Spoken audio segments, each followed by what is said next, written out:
Hello everyone, welcome back to my channel English field, जहाँ पे आपकी यूपी टीजीटी की प्रिपरेशन होती है। और आज इस वीडियो में हम important character of Prospero and Antonio discuss करेंगे, जो कि टीजीटी के एग्जाम पॉइंट ऑफ व्यू से बहुत ज़्यादा इंपॉर्टेंट है। प्ले को अगर आप खाली स्टोरी सुनते हैं तो उससे क्वेश्चंस आपके रिजॉल्व नहीं होंगे, आपको रटने पड़ेंगे। और अगर आप सारे कैरेक्टर्स देख लेते हो तो ईजिली जो भी क्वेश्चन आए, चाहे प्ले के सेंटर में से आए, you will be able to answer. So let's begin. Okay, so first of all we will discuss the character of Prospero, जो कि बहुत ही इंपॉर्टेंट कैरेक्टर है प्ले में। इससे रिलेटेड क्वेश्चंस भी आ सकते हैं। अब कैरेक्टर्स पे क्वेश्चन कैसे फ्रेम होते हैं ये आप कैरेक्टर्स के समझने के बाद में आपको समझ में आ जाएगा। So he is the leading character here. पूरा जो प्ले है वो इसी प्रॉस्पेरो के ऊपर बेस्ड है। पूरी स्टोरी इसी के अराउंड घूमती है, प्रॉस्पेरो के। और he is a very powerful magician. तो जितने भी स्टॉर्म्स थे इसी ने क्रिएट किए थे, इसलिए ये बन जाता है हमारा leading character. He is very kind and generous. Why? I will tell you. Because Antonio से चीट होने के बाद में भी एंटोनियो ने इन लोगों के अगेंस्ट प्लान किया था, तो अपनी 3 साल की डॉटर के साथ में इसको आयरलैंड पे रहना पड़ा था प्रॉस्पेरो को। उसके बाद में भी लास्ट में प्ले में इसने माफ़ कर दिया, फॉरगिव कर दिया सबको। और इसीलिए जो प्रॉस्पेरो का कैरेक्टर है वो बहुत ही काइंड और जेनरस बताया गया है टेम्पेस्ट प्ले में। Now, as I told you in the story of Tempest कि प्रॉस्पेरो बहुत ही ज़्यादा पावरफुल मैजिशियन था, बिकॉज उसका बहुत इंटरेस्ट था सुपरनैचुरल पावर्स में। और इस पूरे प्ले का बेस ही सुपरनैचुरल पावर है, जो कि रियल नहीं होती हैं, क्रिएटेड होती हैं। और बहुत सारे सीन इसमें आपको देखने को मिलेंगे, जैसे कि फेस्ट सीन का आप एग्जाम्पल ले लो, या फिर स्टॉर्म जो क्रिएट किया गया था वो भी मैजिक से ही था। एरियल ने सारी मैजिक स्पिरिट्स जो थी वो यूज़ की, प्रॉस्पेरो के अंडर वो लोग काम करते थे। So he was a powerful magician. Now here is a point that he was a affectionate father. Yes, he was a affectionate father because जितनी भी अपब्रिंगिंग थी, 3 साल की बच्ची को लेके प्रॉस्पेरो आयरलैंड पे आया था। एंटोनियो ने एक्सपेल कर दिया था किंगडम से, मिलान से। और वहाँ पर इसने अकेले अपनी बच्ची को पाला और उसकी अपब्रिंगिंग की और उसके वहाँ पे सेफ रखा। और उसका कैरेक्टर इतने अच्छे से ब्यूटीफाई किया गया है, जिससे रिवील होता है कि उसकी अपब्रिंगिंग कितनी अच्छी थी, कितने अच्छे कल्चरल वैल्यूज उसको दी थी। Now we'll see the character of Antonio, brother of Prospero and a very clever person. In whole play he act as a bad character. इसको कोई अच्छे कैरेक्टर की कैटेगरी में नहीं रखा गया है। आप कैरेक्टर्स को ऐसे शॉर्टलिस्ट पे कर सकते हो, good characters, bad characters. So he was not a good character. No doubt he act as main character. Main character ऐसे बन गया क्योंकि जो दो प्लान इसने प्लान किए थे वो एंटोनियो के ही थ्रू थे, जो कि बेस है स्टोरी का।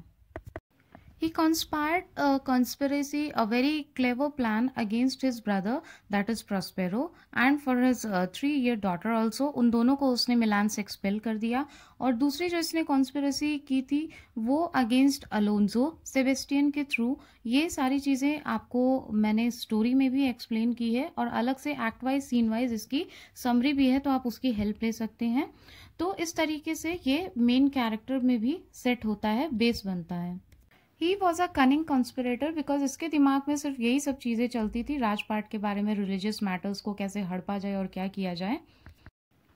जब इसने प्रॉस्पेरो को बाहर निकाल दिया और उसमें सक्सेसफुल रहा, फिर उसने रूल किया मिलान किंगडम पे, तो इसके दिमाग में अलोन्जो को लेके भी आया कि फर्डिनेंड की डेथ हो चुकी है और अब मैं नेपल्स के ऊपर भी अच्छे से रूल कर सकता हूँ, सेबेस्टियन को बेवकूफ़ बना के, अलोन्जो के ब्रदर को।